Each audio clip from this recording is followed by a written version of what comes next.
Good morning, everyone. I'm Michael O'Hanlon with the Foreign Policy Program at Brookings, although you're just hearing my voice today. And we're going to discuss an excellent new book by Melanie Sisson and Barry Blechman, as well as their colleague, James Stevens, done largely through the Stimson Center in Washington, where Barry Blechman formed the organization with his colleague, Michael Crapon, some 35 years ago, after a distinguished career in government and at the Brookings Institution. At Brookings, one of Barry's signature accomplishments was a book that's still widely used today called Force Without War, in which he and colleagues examined a number of Cold War cases where the United States had threatened or in some way signaled the possibility of the use of force or otherwise employed military power, but without firing lethal ordnance to try to accomplish various kinds of foreign policy outcomes, whether in crisis, whether in an act of compellence to try to get another country to do something that it had not previously been doing, to reinforce deterrence when that seemed to be shaky, or for some other purpose that served American national security interests.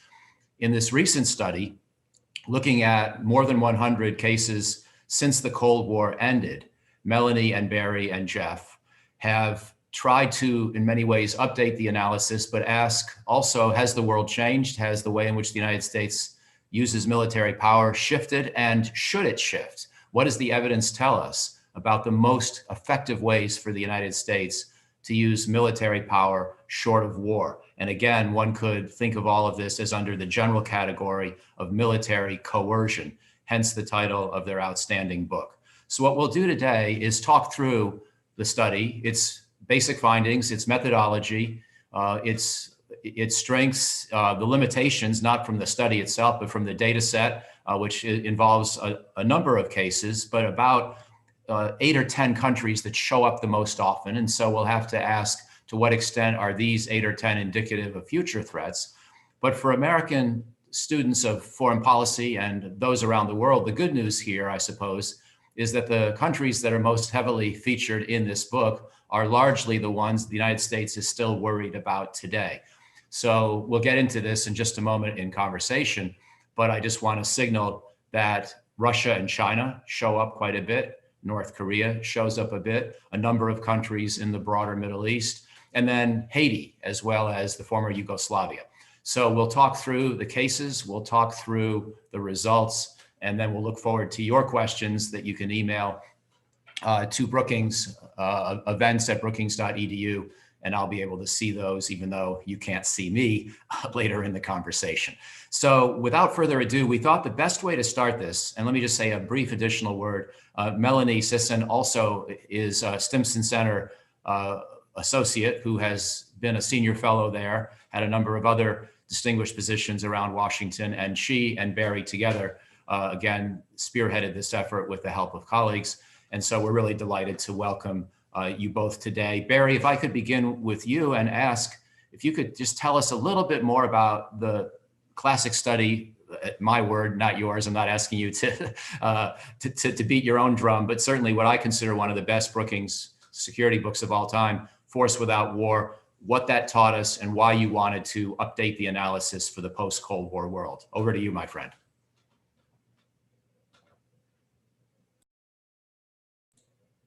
Barry, you still may be muted.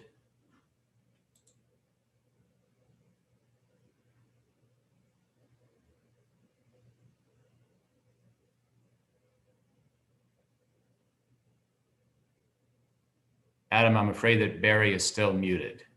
Can we? How's that? That's good. We're good to go. I'm sorry. Well, good morning again, and thank you, Michael. Force Without War might not have been the best book ever written at Brookings, but it was probably the bestseller. It was done at the result of a Defense Department contract, one that came from DARPA. It came at a time in the early mid-70s when the Defense Department, coming out of a losing war, was rethinking its role in the world, not only in war, its military doctrine and so forth, but what it did in peacetime, how it was deployed and how it supported foreign policy. And it asked us to take a look at these incidents. Now remember, this was in the 1970s, pre-internet, And so we dove into what were then annual command histories from all the sinks. We looked at ship's logs to see where the aircraft carriers were during crises. And we just looked at a variety of primary published sources, all unclassified, and discovered more than 200 incidents involving the use of force going back to 1946, the end of the Second World War. And we then analyzed these incidents statistically and also analyzed a series of case studies which we had commissioned. And the book caused quite a stir. It was received very well. It was one of the first to look at the military in this way, how the military is used short of all-out war in support of policy, in support of the words, the threats, the demands of US policymakers. And so it became something of a classic. It was adopted at graduate schools all over the country and by all the military colleges. And thus throughout the 80s and well into the 90s, it was read by a generation of military officers as they went through school, and was very well known at the time. It then kind of faded from view. About 5 years ago, maybe a little more, it was rediscovered by Joint Staff officers who were again looking at the role of the armed forces coming out of what were not very successful campaigns in the Middle East this time. And someone discovered this book, Force Without War, and officers would come up to Stimson to talk to me about it. They thought it was quite relevant to the problems they were facing. And I agreed with them. It was a terrific analysis, of course.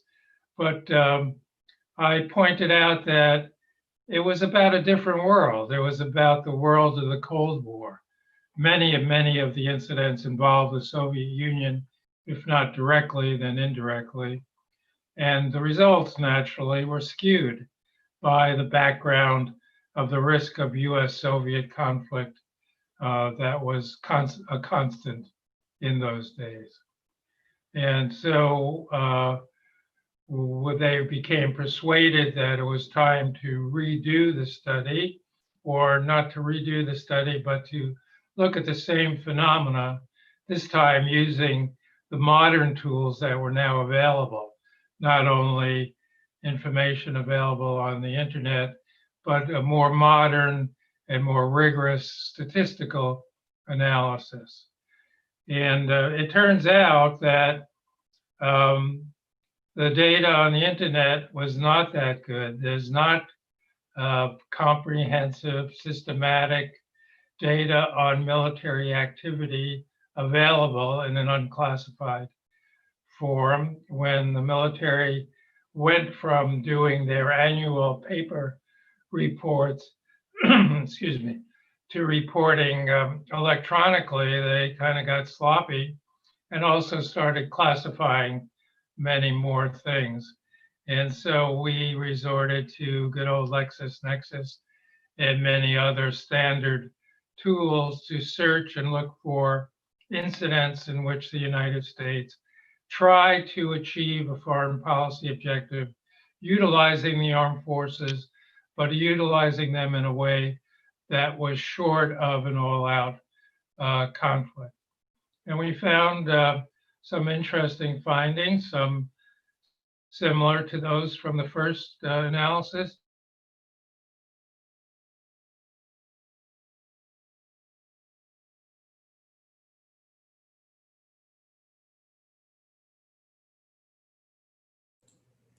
Barry, in the last few seconds, you somehow got muted again. Still muted. It was when you started to talk about the comparison between. Okay, am I unmuted now? Yeah, you're good. So when I was talking about the comparison of the two, the current study is much more rigorous statistically than we were able to do.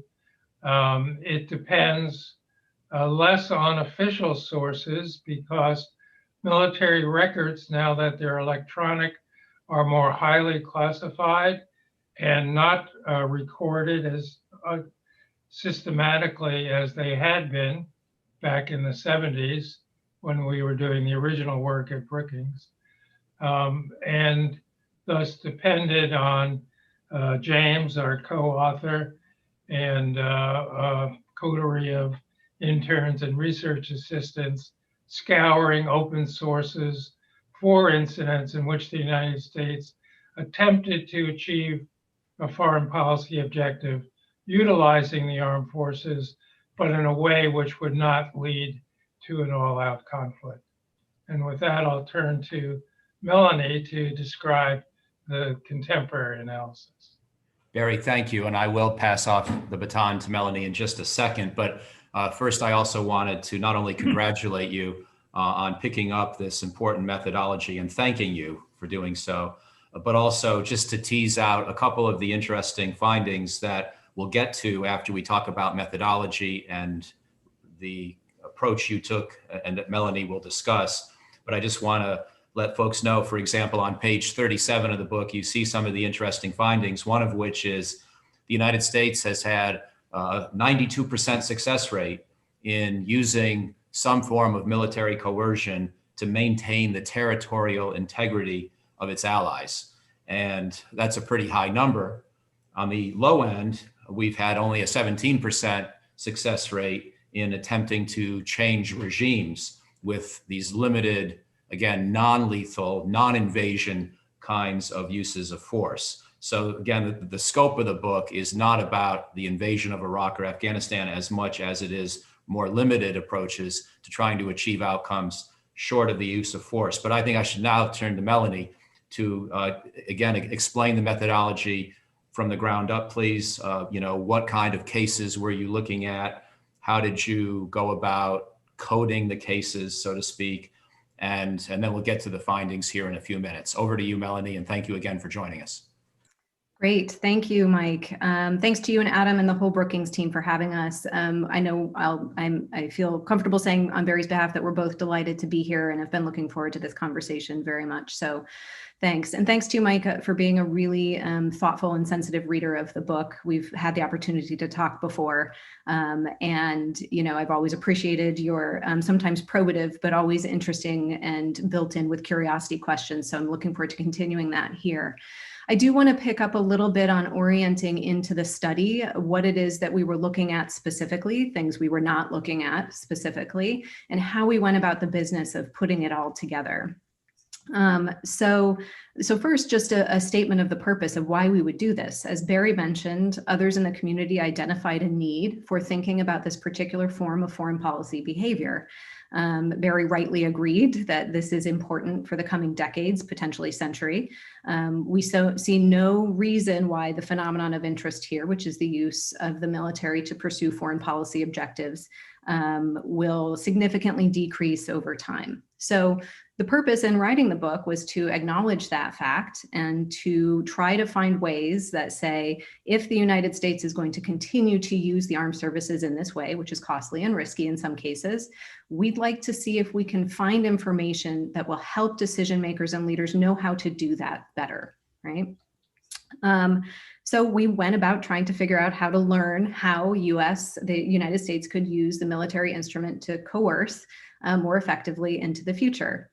And I sort of highlight the word coerce specifically because I want to make sure that we're defining that construct clearly. Coercion in the context of this study is the use of the armed forces to shape the behaviors of another actor, right? So military coercion does not impose an outcome. It shapes the choices that are available to an adversary, right? So it changes the cost-benefit calculation. Now, that can be done, I think you mentioned before, Mike, through, we usually refer to deterrence and compellence, and those are primary modes of military coercion in the study. I will point out that I think coercion carries a negative connotation in some cases. And just in my personal opinion, in the realm of international politics, I don't think that it should, right? I think coercion is not a dirty word. It's not something that only bad guys do. I think it is a simple fact of international political life. And so it behooves us to treat it that way, which is, I think, why in part this book is timely. So that's military coercion. The other thing I want to make sure that we define is this short of war clause that you see in the title. If military coercion doesn't impose an outcome, right, that doesn't mean it isn't a firm application of force in some cases. So short of war does not mean actually that we don't use kinetic activity in military coercion. In fact, we do. There are 21 instances in the data set in which the United States used kinetic action to shape the behaviors of other actors in military coercive efforts. The final sort of definitional element I want to be sure to be clear about is the time period. When we refer as shorthand to the post-Cold War era, we're looking specifically at the time box between January 1991 and June 2018. And so I'll refer to that as the post-Cold War era. That is the time period during which all of our cases occurred. So anything prior or post is outside of our scope. That doesn't mean we can't, use our brains and think about them, but I want to be clear that we won't have researched and studied them to the extent that we have the cases that are in the study. One other quick note, Barry, I appreciate mentioning our group of interns and leadership of James Stevens in the data collection. And I certainly want to make sure that we acknowledge interns often are the unsung heroes of our business, as you well know, Mike, and they deserve great credit. James deserves great credit for his diligence and their diligence in creating the data set that was so rich and usable for the statistical analyses. Okay. So the other thing to make clear is what we don't do in this study. So we want to take a couple of things off the table. The first is because we're looking at short of war incidents, anything to do with the war on terror is outside of our scope. We don't address any incidents that fall under the umbrella of the war on terror. I mentioned that we do look at cases of deterrence as part of military coercion. I want to be very clear, though, that those cases are specific in what you might consider immediate cases of deterrence. We do not look at general deterrence. And by that, what I mean is the area of our interest here was not to examine the ways in which or whether, how, when, why, and to what end the United States uses its military to prevent challenges to US interests from arising in the first place, right? So this notion of general deterrence, of preventing wars, of forestalling fait accompli and other sorts of activities that are deemed inconsistent with US interests, those are not our focus here. So our focus instead actually is only when general deterrence has failed, right? When a challenge to US interests has arisen, and even more, that the United States has chosen to respond with the military, right? So what I'm talking about broadly is our inclusion criteria, right? So we have time period. We've identified that a challenge has arisen. We've identified that US policymakers have decided to invoke the armed forces in some way, shape, or form. The other criteria that we applied are that there's a clear target. So we're bringing the military out to do something in relation to an identified actor. And finally, for a stated policy objective, for a purpose, right? And for that policy objective, we rely very much on the statements of US political and military leadership. So we take what our leaders tell us is the purpose of these military activities at face value. We don't interpret, we don't judge, we don't assess, we just code them, right? And again, James and the team was very diligent about doing that with fidelity. This is a very set, bounded universe of cases for examination, which makes us sure that we're actually studying the phenomenon of interest, which is military coercion and not something else. In terms of those policy objectives, as I just mentioned, we need them to be identified and we take them at face value from political leadership. Another point of clarification in how we scope the study is to say the kinds of policy objectives we are interested in are not the big line of effort sort of strategic objectives, so to speak, which is to say, we're not interested in whether or not the United States achieved democratization in Haiti, right? We're not interested in looking at whether or not it was successful in denuclearizing any state. or normalization of all state behaviors, right? What we are looking at, and Michael, you teased this a little, are very specific, discrete behaviors on the part of the actor the United States is trying to coerce, right? So not to revise territory, right? To stop or refrain from acquiring or transiting conventional weapons, to stop or refrain from harming civilians. We have a set of 8 very specific demands that the United States levied against the set of overall 14 countries that it targeted through military coercion during this time period.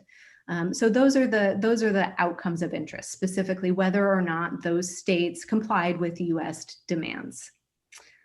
So I might, since we're not in person, I feel like I should pause, and Michael, and see if you have any questions up to that point, or if any questions are relevant to that point, before going into sort of specifying some of the findings here. Yeah, thank you, Melanie. That's fantastic. And I do think it's a good moment to give a couple of examples to clarify the scope, since I think I may have slightly misled in suggesting that categorically there's never any case that involves the use of force. Your point, just to clarify, is that if we do use force, it's not necessarily, or it's categorically not an invasion kind of situation where we impose an outcome militarily. It's a case where the adversary has to make a choice. That's what really distinguishes the cases from those that might involve all-out war, if I'm understanding correctly. And so, for example, with the Kosovo War of 1999, as I understand things, you do include that, because our goal there was never to directly overthrow Slobodan Milosevic, or even to control the territory of Kosovo with our own boots on the ground. It was to create enough coercive pressure through the use of actual live ordnance that Milosevic would make a decision to pull out of Kosovo. Now, is that a correct interpretation on my part? That's exactly right. And then another case, and then we can come back to methodology and talking more through the study.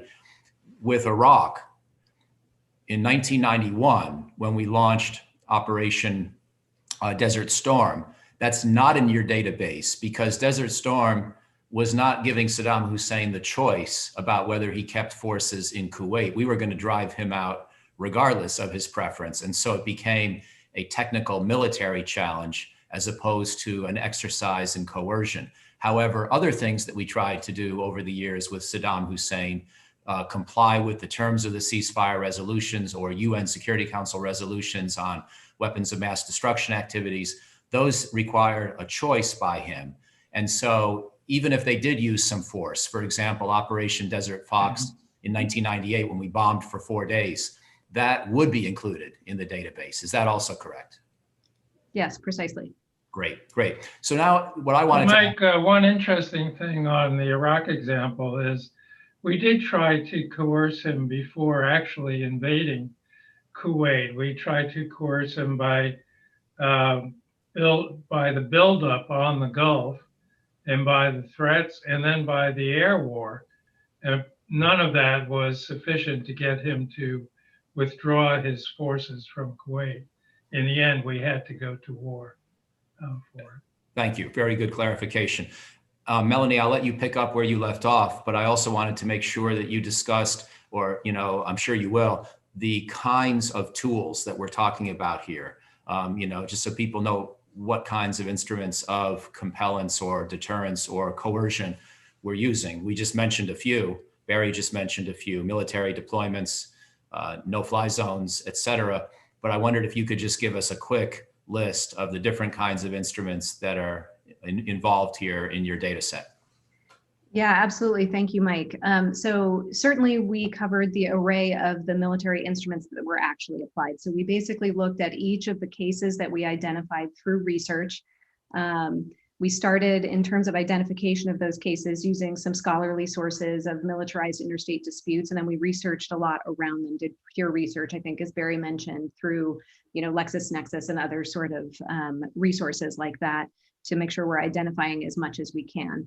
And we take from that research a description of the military activity that was involved. Was it a no-fly zone? Was it a blockade? Did we send a carrier strike group? What kind of planes did we send? How many troops were deployed? The full nature and scope of the military activity itself. I think it's also important, however, Mike, to highlight that the other elements of coercion that are available and were used by the United States during these incidents also were captured in our data set. We wanted to make sure we're capturing the context and the ways in which these tools are or are not used together and what kinds of interactive effects those might have. So, for example, high-level diplomatic talks, sanctions, economic sanctions. We've looked at whether or not the general statements across the apparatus of the US government were consistent or inconsistent, right? So while we were comprehensive in terms of capturing the military tools that were used, we also wanted to make sure that we captured these other assets at US disposal as well, and those also are in the data set. So I'll pause again and see if you wanted to follow up on that or if we shall go into some of the findings. Yeah, I think this is a good time to go ahead and move into the findings, especially because I don't want to dominate this and there are a lot of questions coming in. So you folks have definitely engendered some curiosity and interest. So why don't I let you finish up with the overview of the findings and then we'll get to some of the audience questions. Over. That's perfect. Perfect. Thanks. So in terms of findings, what I thought I would do is just sort of give a sample of some of the very specific and I think policy relevant guidelines that come out of the study. And then I want to give a little bit of a big picture takeaway in terms of the importance that we hope that this study provides in terms of carry forward action, how it can inform actual decisions in the real world as we proceed. So we've talked a bit about having done statistical analyses, and we were very fortunate. I cannot claim to have done those sophisticated statistical analyses myself. We were really fortunate to work with two excellent scholars from the University of Maryland, Jacob Aronson and Paul Huth. Very well known in the field and really great colleagues to work with. So we were privileged to hand over this complete data set to them for them to work on. And one of the things I'll highlight is that through no fault of Barry's own, but rather based on the resources available at the time, the prior study found some very important correlations. The statistical modeling that Jacob and Paul did here are causal, right? So we are teasing out the independent effects of these different influences on the outcomes of coercive exchanges. So we look at things like statistical significance to say, that definitively has an independent causal effect on the likelihood that the targeted actor will comply with US demands. So we break down the results in three general categories. So the first is people are probably primarily interested in, well, what increases the likelihood that US military coercion will achieve? What tools, what instruments, what contexts here have an independent and positive effect on the outcome? So the first, and I think very important because it is robust and durable across many different iterations of the modeling and testing in the data set, is the fact that flowing forces from outside the area in which a conflict of interest is occurring into that area increases significantly the likelihood of coercive success, right? So again, the flowing of forces from outside in increases the likelihood of success, and that is holding all other variables constant, okay? So independently, that act alone is a net positive for coercive efforts. The other note I will say about that, in addition to being robust across the different sorts of testing, is that that result holds no matter the composition of the forces the United States is deploying. So it is not as though we are locked into a particular movement of a particular asset to achieve this effect. There's a lot of flexibility because it is the fact of the movement, not the nature of what is being moved, which I think is really a surprising finding. Other elements of context or of activity that increase the likelihood of success is making highly specific demands. When the United States made specific demands of the targeted actors, the likelihood of success was higher as compared to when it made non-specific demands. This is probably fairly intuitive and understandable. Contextually, the kinds of things we looked at, for example, were, is the US government unified or divided across the White House and Congress? And it turns out a divided US government, when we have a divided US government, coercive efforts have a higher likelihood of succeeding, right? So some samples of the positives there. There also are characteristics that decrease the likelihood that the target will comply with US demands. pre-existing sanctions and adding sanctions after initiation of military coercion both had a significantly negative effect on the likelihood that the military action would succeed in convincing the targeted actor to comply with United States demands, right? This finding was to me at least somewhat surprising and runs counter to a lot of current policy.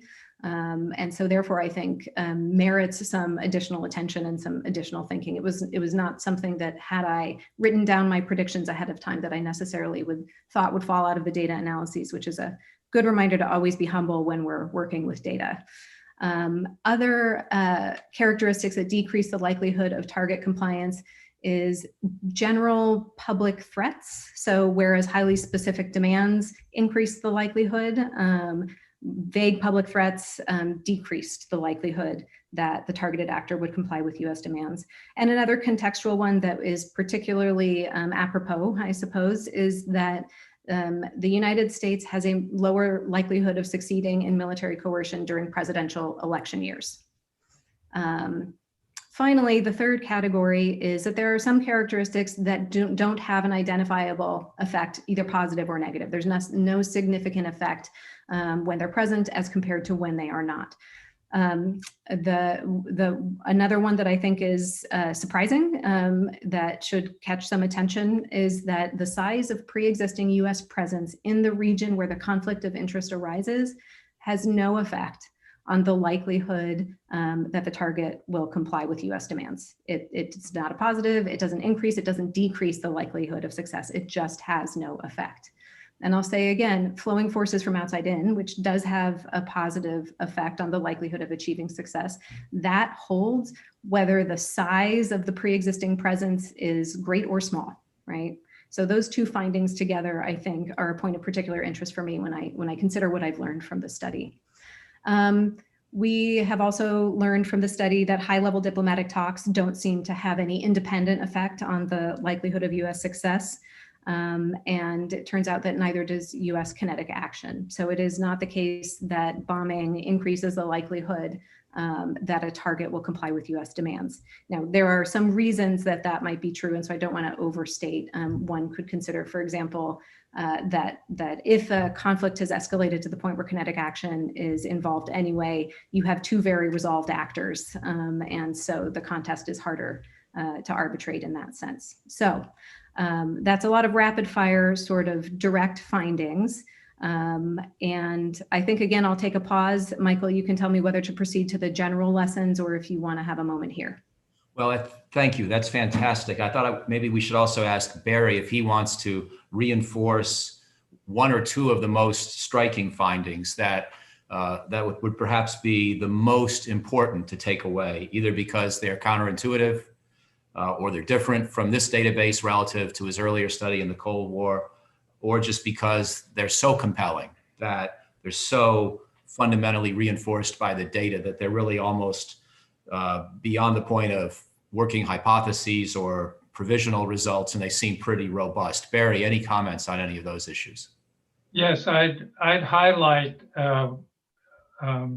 Melanie's final point about the irrelevance, really, of the size of US forces in the theater of conflict or the area of crisis prior to the incident. This is germane to the current debate about whether the US should station forces overseas on a permanent basis in Europe or in East Asia for that matter, or rather turn more to the kind of mobile temporary deployments that we've been doing more and more in recent years. Our findings would suggest that when you have a permanent presence, even if it's a quite substantial one, and then a crisis emerges, the presence is a given. It's a part of the background in which the adversary is cognizant, and the adversary has chosen to challenge a US interest despite that presence. But when you move forces into a region for a temporary exercise or whatever the reason, it has the advantage of getting his or her attention. They're saying, oh, look, the US is serious. It is now putting more at stake.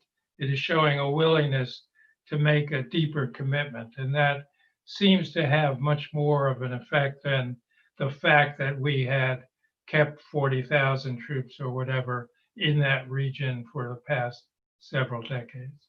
So it's very relevant to the debate about troops in Germany, troops in South Korea, and current questions that will face the next administration. Thank you. So Melanie, over to you for the final piece of this overview, and then we'll get to some of the questions from the audience. Great, thanks. Yeah, and to pick up on Barry's, very apt comment there is the big takeaway, I think, is to remember that military coercion is communication. So Barry just mentioned, that the flow of forces from outside in is sending a message, right? It is distinguishing itself from the extant presence already in region. And the shorthand that we've applied from that is that, military coercion really is an attempt to differentiate signal from noise, right? We need to be using the military to send a message directly and as clearly as possible about what it is the United States expects from the adversary. What are the demands on its behaviors? And so the sort of key takeaways and concepts and constructs, and I want to note that these sort of general findings or learnings that come out of the study emerge not just from the statistical analyses, but from the really well done in-depth case studies that we benefited greatly from. We had an excellent roster of scholars and experts contribute their thinking to this project. The study would clearly be half of what it is in the absence of their insights. And so I'm drawing on both of those elements, the statistical modeling to sort of reveal some patterns in causation in conjunction with the thinking and theory and understanding and interpretation that's embedded in those really rich case studies. So again, the thing I would just stomp my foot about when we think about military coercion is that it is communication. It is a form of communication, and we need to remember that and treat it as such, right? And what are we communicating then is the question, and how do we do it successfully? We saw some of the hows, right? And I can encapsulate those in a couple bullet points, if you will. Some of them are very old and familiar sort of tropes at this point. So for example, we should remember Sun Tzu. We need to know ourselves and we need to know the adversary, right? So we need to understand in the US what our priorities are and how much we care about a particular conflict of interest. How much cost is the United States ready to absorb itself? How resolved is it in the form of being willing to absorb cost, right? How resolved is it? And how much is it willing to accept as we proceed out to embark upon this military coercion?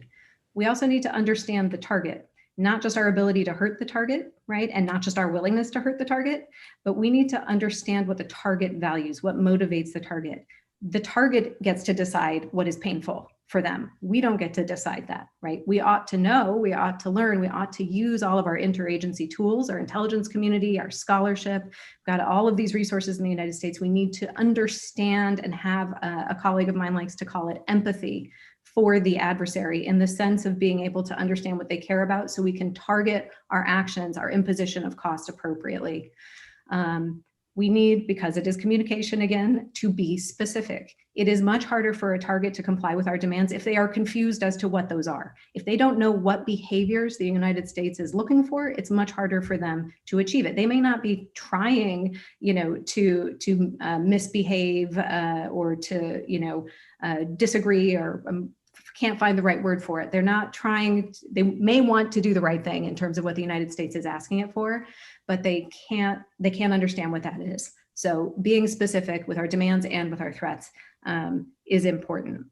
Finally, I think we have to remember that the world is a manifold and complex place, and we cannot wish away context, right? We cannot presume that factors outside of our control do have an effect on the outcome of these coercive exchanges. And so what that means is, as decision makers are considering using the armed forces for military coercion, they need to be sensitive to and aware of those contextual factors that either help or hurt, right? So we should know, are sanctions in place? Is it a presidential election year, right? We may not be able to control either of those in the immediate sense, but we should understand going in what they might mean about the likelihood of success in a coercive exchange.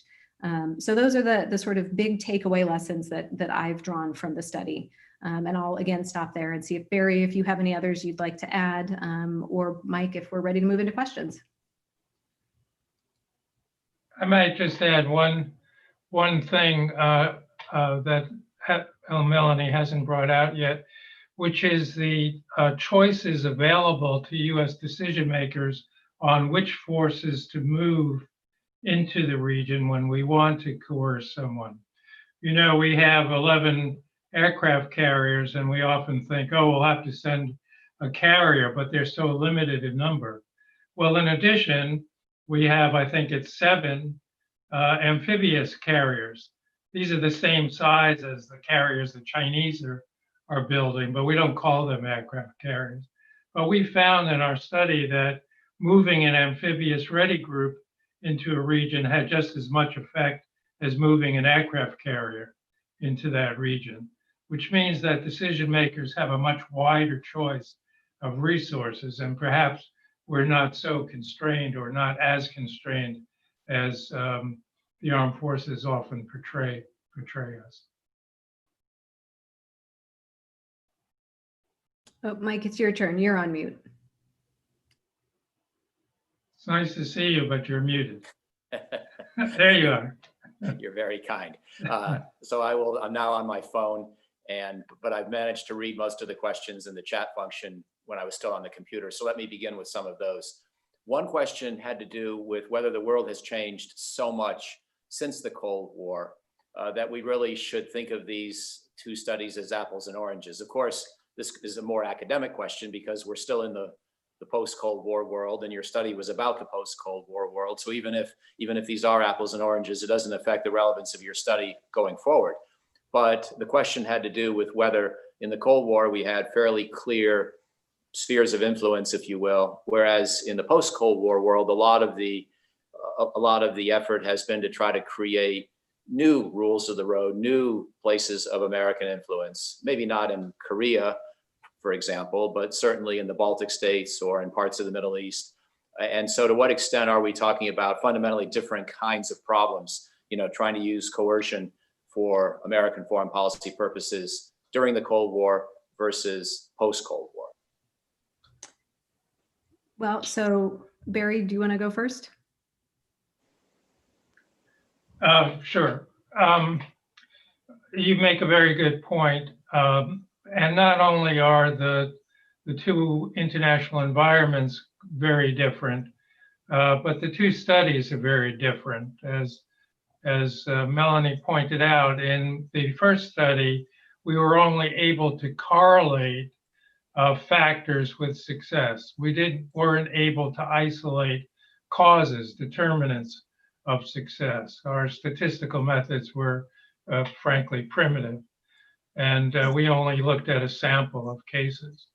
In the later study, Melanie and our colleagues at the University of Maryland were able to determine causality, which is a very different thing, and were able to look comprehensively at all the cases. So it's a much more sophisticated study, I would say. The phenomena we're looking at are the same, and the phenomena are very important in the world we live in now. But I think the two studies are very different, and there are differences in findings, and I wouldn't be concerned about those. But the concept underlying them is similar, but is the same. And perhaps that's the important thing, to emphasize that the armed forces not only can be used in conflict to achieve ends directly, but can be used to persuade others to achieve our ends for us without actually going to all-out war. Yeah, absolutely. I agree entirely. And I think that the thing I will just emphasize is that our definition of coercion, the phenomenon that we're interested in, is derived directly from the original study. So I think while they may be different varietals of apples, I don't think it's an apples to oranges situation because there is that direct conceptual line. One more question concerned the degree to which the new kinds of gray area warfare that we could undertake, or maybe more to the point that adversaries might conduct either against us or our allies, is somehow captured within your framework: cyber attack, terrorism, other kinds of non-traditional, non-Cold War kinds of aggression, or use of violence or even electrons to try to achieve an outcome. Do you feel like your findings are relevant as we try to understand how American national security policy can affect the likelihood that foreign actors will use those kinds of tactics and techniques and technologies against us or our allies? Yeah, what I would say to that is that the question mark is more around whether or not coercion is the right way to approach those exchanges in the first place, right?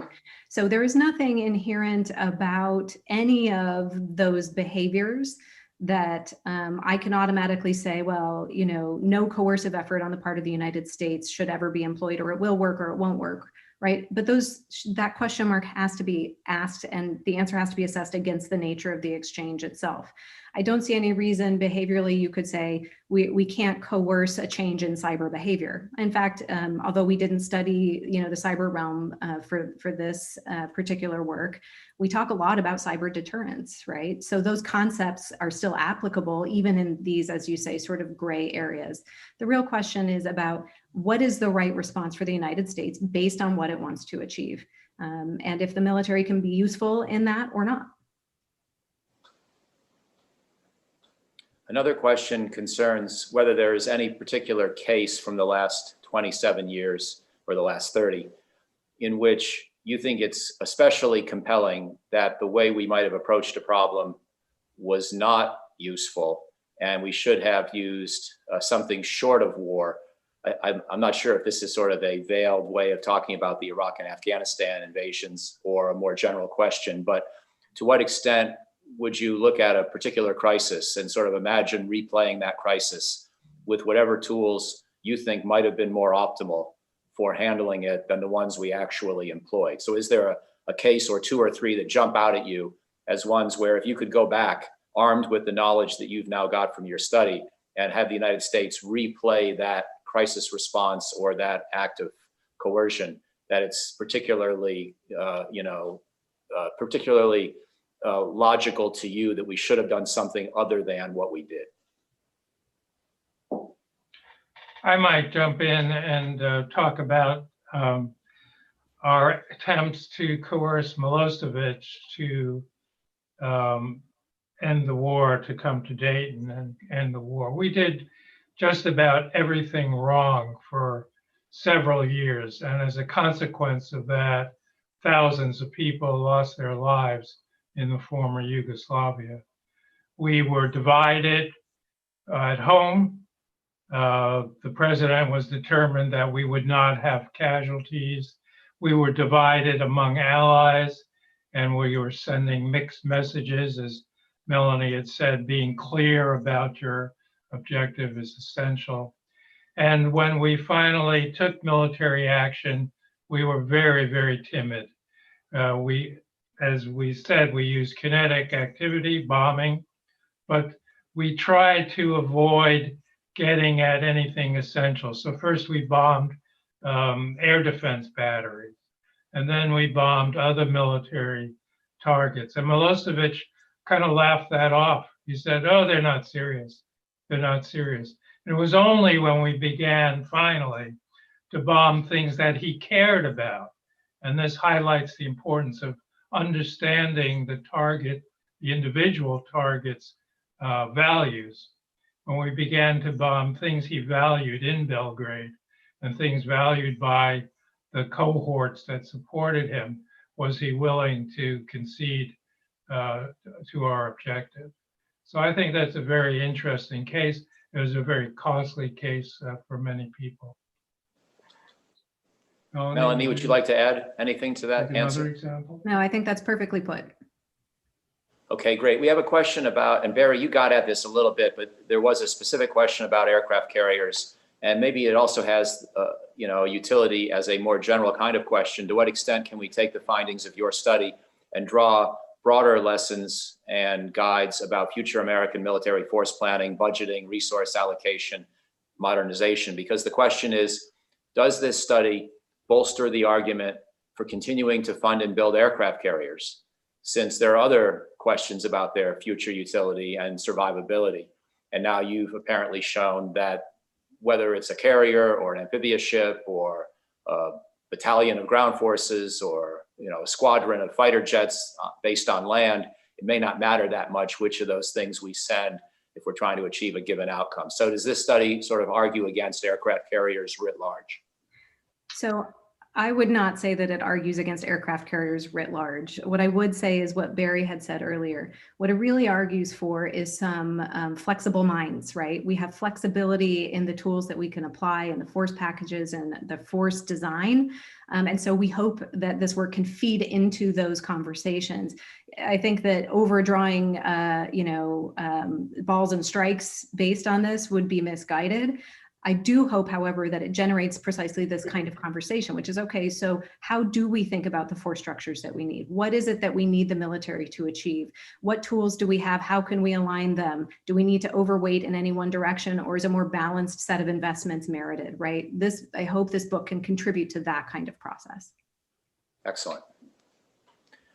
There's a question about sanctions more generally. And again, maybe this is sort of in the same broad category of the previous question, trying to think of what we can deduce about a whole type of instrument of American foreign policy from your specific study. And it's about sanctions and whether, in effect, you are arguing, more categorically against the use of sanctions in, U.S. foreign policy writ large, or are your conclusions more specific to the situation where sanctions are combined with military coercion to try to achieve a specific outcome at a specific moment in time? Yeah, that's a really important and relevant question. I appreciate that. And the latter fashioning is the answer, Mike. So we didn't study sanctions, right? Specifically, we did not examine whether sanctions are an effective tool of policy. What we examined were these specific circumstances in which the military was invoked in conjunction with sanctions that were in place either before and or imposed after, right? So this is not any kind of blanket statement about sanctions. I do think it is important to note, however, the interaction between these two tools used and how they're used in sequence, and how that affects the likelihood of success. And I'll ask Barry maybe to add that last layer of the why. Why would this sequencing, why would this mutuality of use decrease the likelihood of success in achieving those military coercive goals? Yeah, thanks. Well, first I should say there have been studies showing that sanctions are relatively ineffective means of achieving foreign policy goals. Studies done across the street from Brookings at the International Institute for Economics.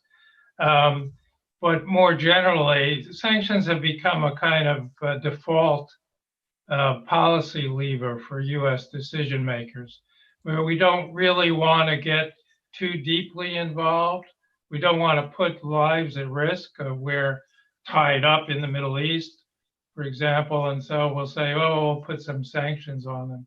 And it's often interpreted, I think, particularly when the sanctions come after the military threat has been made, it's interpreted as a sign of weakness.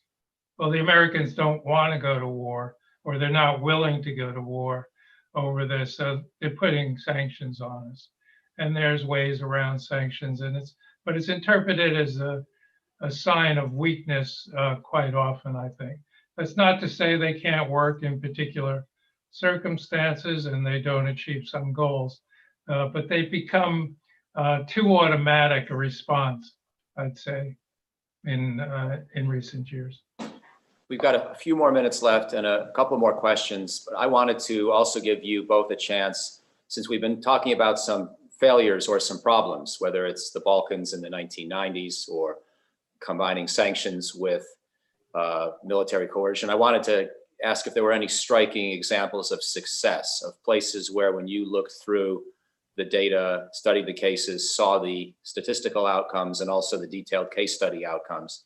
If there were, even though you've both been following American foreign policy for a long time, and therefore probably weren't surprised by too many of the big picture outcomes, whether there were certain specific findings that were examples of successful practice that we should perhaps try to employ more frequently, more habitually in US national security policy?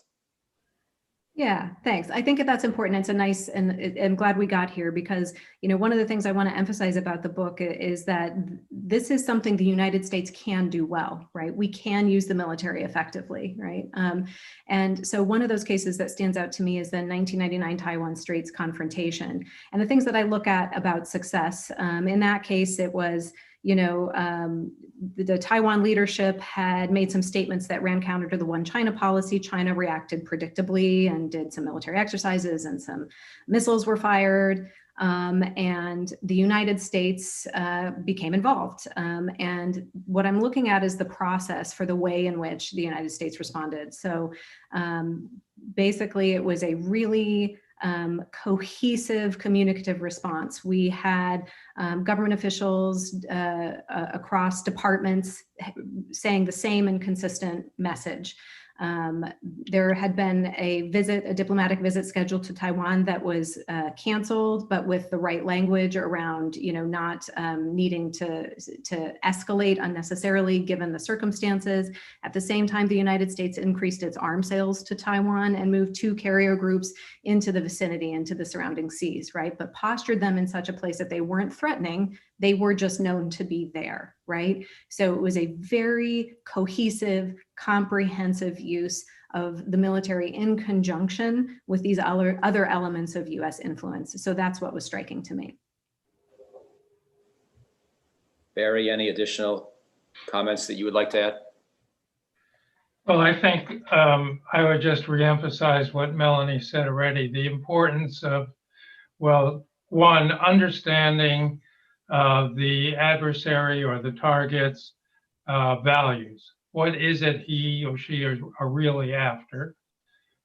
And secondly, providing a consistent message across government agencies, across officials, which get at that specific value, which make clear that we understand what's at stake and that we're willing to go to the mat for it. That's more important than the details of how the forces have moved or which forces have moved.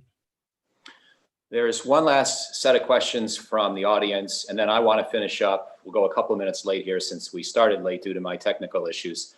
I want to finish up by asking you both about Russia and China today, since the national defense strategy has elevated great power competition to the very top tier of national security policy. And I realize your study may only speak to certain dimensions of the US-Russia and US-China relationships, but given the importance of those, I want to see if we can finish up by asking if you have any further insights. But before I get to that, let me capture the last 2 questions from the audience. And they both have to do with American internal cohesion and politics.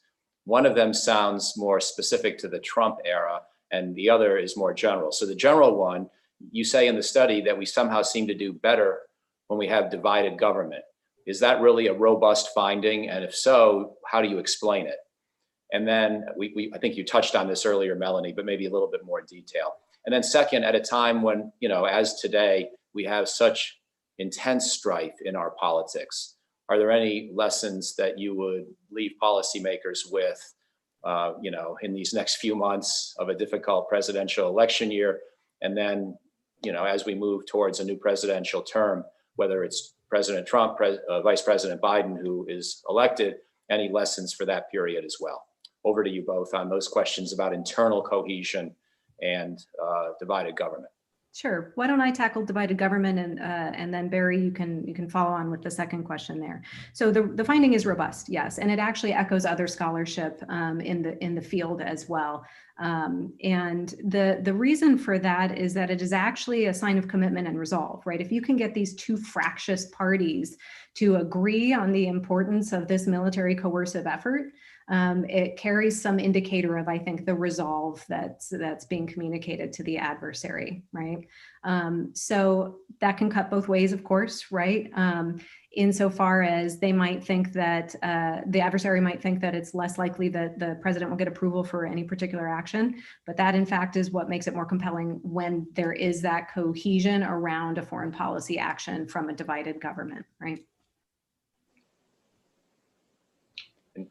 Barry, any thoughts on the current moment in U.S. Well, it's a dangerous period we're entering, I think. It's a time where adversaries might think they could take advantage of the divided government, the divided population in the United States, where they might think it would be difficult for the U.S. to act.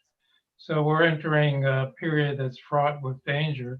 And I think it's essential that both branches reaffirm when necessary our current commitments and our willingness to stand up for them, and to make clear that our political differences notwithstanding, we're willing to continue to support our commitments and our allies. And now to pick up on that last point and then conclude with the specific lessons you might offer for dealing with Russia and China going forward. And I realize we've already touched on a number of aspects already, so maybe you just want to reiterate and summarize any key points. A lot of cases in your book do pertain to Russia in the 2014 time period after the invasion and annexation of Crimea and the Russian-supported aggression in eastern Ukraine. So you've got a lot of material to work with there, a lot of things you looked at in regard to those cases. Melanie, you just spoke about Taiwan Strait crises from the late 1990s, and there are other cases regarding China as well. Any further final thoughts you two might want to add on those questions of Russia and China? Or while you've got the podium, any other concluding remarks? Over to you, please. Sure. Thanks, Mike. Yeah, I think, the general lessons of the study are broadly applicable across different actors, different states. I will just say that one of the things I worry about as we move ahead over the coming decades is, as I said before, coercion is communication. It requires understanding of the adversary, and it requires that the adversary understand us and what we're signaling as well. In the Cold War, we had a really dense network, a communicative network of treaties and exchanges and talks and communities, right? We've never had those with China, and they've been dismantled. The ones that we've had have been dismantled with Russia. And I think that what that means is that it makes the quality of our signals precarious. We don't have a good understanding of how China will interpret military moves. We don't have a good understanding of necessarily what they're doing with their military and why and what they value. And so it degrades our ability to communicate carefully and increases the risk of miscommunication, misperception, and inadvertent escalation, something I know, Mike, that you've thought a lot about, in particular in that region. And that worries me. And so in addition to the specific lessons from this book, the general lesson, my hope is that moving forward, we can approach our understanding of China and Russia a bit differently than we have in the recent past, and figure out ways to minimize the likelihood that otherwise minimal exchanges can escalate well beyond their intended scope. I certainly second those recommendations about rebuilding communications channels and mutual understandings about behavior. In the case of Russia, I think it's essential that whether it's a re-elected Trump administration or a Democratic administration, that we reaffirm, rebuild, strengthen our commitment to NATO and make clear to Russia that we are as committed to the members of NATO now as we ever have been. And we can do that diplomatically and verbally, but in addition, we can do it through a continuation of the exercises we've started in terms of temporary deployments of land-based aircraft and ground forces to work with the allies in Eastern Europe to develop familiarity and so forth. We don't need to base substantial numbers of forces in Poland or in other East European countries, but a series of exercises to make clear of our commitment would be very helpful. The case of China, I think, is more difficult because our commitments are not as clear there. The commitment to Taiwan is very clear, but the Chinese have been pushing, as you know, in the East China Sea and the South China Sea, staking claims, and our response has been ambiguous at best. And that will take some thought as to what to do and how to do it, and to try to reach some understanding and to try to build what we've never had with China, as Melanie pointed out, some series of communications channels and understandings about our respective interests and our respective willingness to tolerate the other's behavior in that region. Thank you. I want to thank you both very much. I also want to put in a final plug for the book, Military Coercion and U.S. Foreign Policy. I'm not sure if this is inverted through the technology, but in any event, it's an excellent and very readable book of about 200 pages. In addition to 3 or 4 main chapters by Barry and Melanie, we also have case studies on Syria by Alex Bolfrost, Iran and Iraq by Ken Pollack, the Balkans by Bill Dirch, Russia by Thomas Wright, and China by Michael Chase. So excellent reading that explains a lot of these case studies and again answers some of the questions we were just talking about with applicability to the most pressing American national security problems going forward. So it's a very policy relevant book, extremely well researched and written. Barry and Melanie, I want to thank you again for joining us today, and congratulations. Thanks very much, Mike. Thank you, Michael. So with best wishes to all, and enjoy the rest of your summers, and we'll see you again soon. Signing off. Bye-bye.